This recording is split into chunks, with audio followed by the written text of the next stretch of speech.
Meus queridos e minhas queridas, eu tenho que compartilhar uma parada com vocês muito legal, muito legal. Tive a experiência de uma vida, porque, olha, cara, tem certas coisas que você tem que parar um momento e falar que negócio sinistro que acabou de acontecer.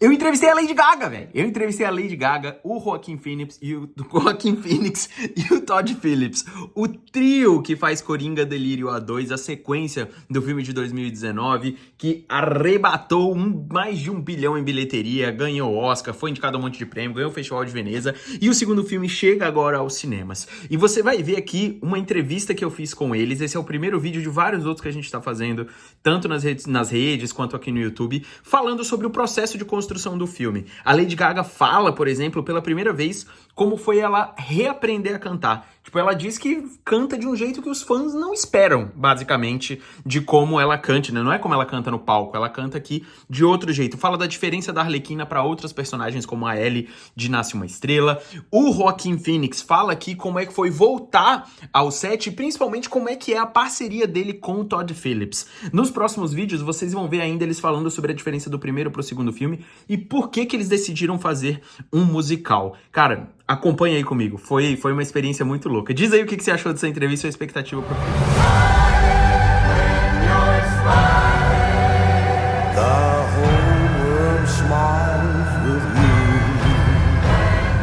First and foremost, my character Lee is not a singer. So that was kind of essential. She's, you know, a completely different person than Allie was. And I would say that, you know, my voice actually in the film is used in a variety of different ways, and singing in a much more kind of naked and natural, raw way, you know, in a way that was maybe not technically as good as like my fans are used to hearing me sing. That was actually part of just creating a color palette for myself so that I could, you know, I could paint this character in whatever way I wanted to, and that she could be extremely complex, and also because she sometimes is a part of, you know, these sort of shared fantasies in the film.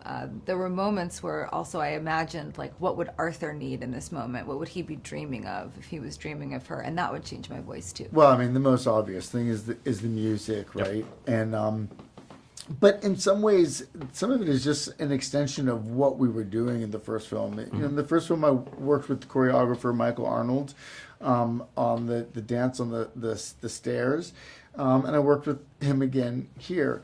There were things that were a bit more formal, and doing vocal lessons with a great teacher, Roger Love. You know, there was something. Yeah, there was something that was both familiar and comfortable about the people that I worked with, Todd, Scott. We were hoping to break new ground. We were trying to discover new parts of the character's personality and his experience. We didn't have the idea. I mean, just when we were making the first film, I knew that I wanted to make another film, and I wanted to work with Todd again, and I thought there was more to explore with the character.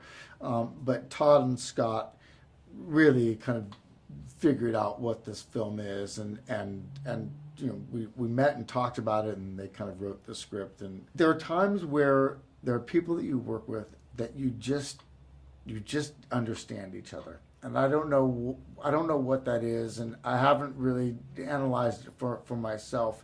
Why? Like, there's something about Todd that I get his humor, and I get his heart. For once in my life, I have someone who needs me. How about you, Arthur?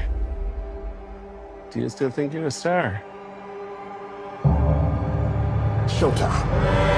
It was awesome working with Joaquin, and, you know, I would say that it was this process, like, early on before we started filming, we worked at a studio together, and we just sang and talked about, you know, vocals and music and the characters and what song meant to them. And, you know, then when we got to set and we were all kind of deeper in the filming process in this story, then, you know, the music went deeper and the performances went deeper, and we started to kind of like open up. And you know, he's an incredibly kind of improvisational person, and I have that also, you know, from my acting experience as well as from singing jazz.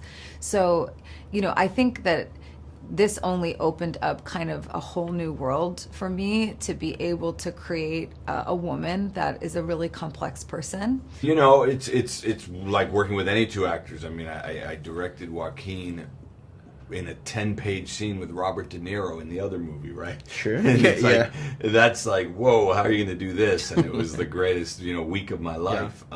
So she shows up, and now you got these two, and it's very much about actors don't need chemistry off screen to have chemistry on screen. I'm not saying they didn't have it, sure. but the amazing thing is this is what the job is. You're acting a certain way.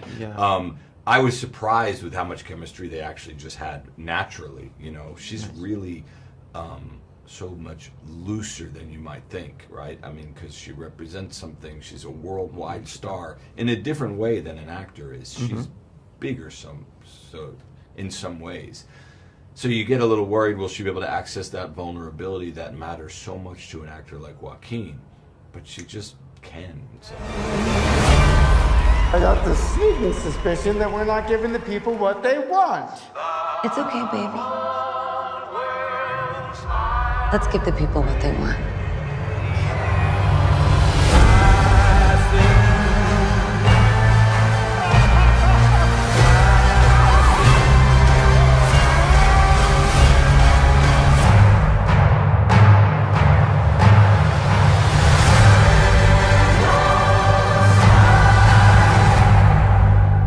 Hallelujah, come on, get happy.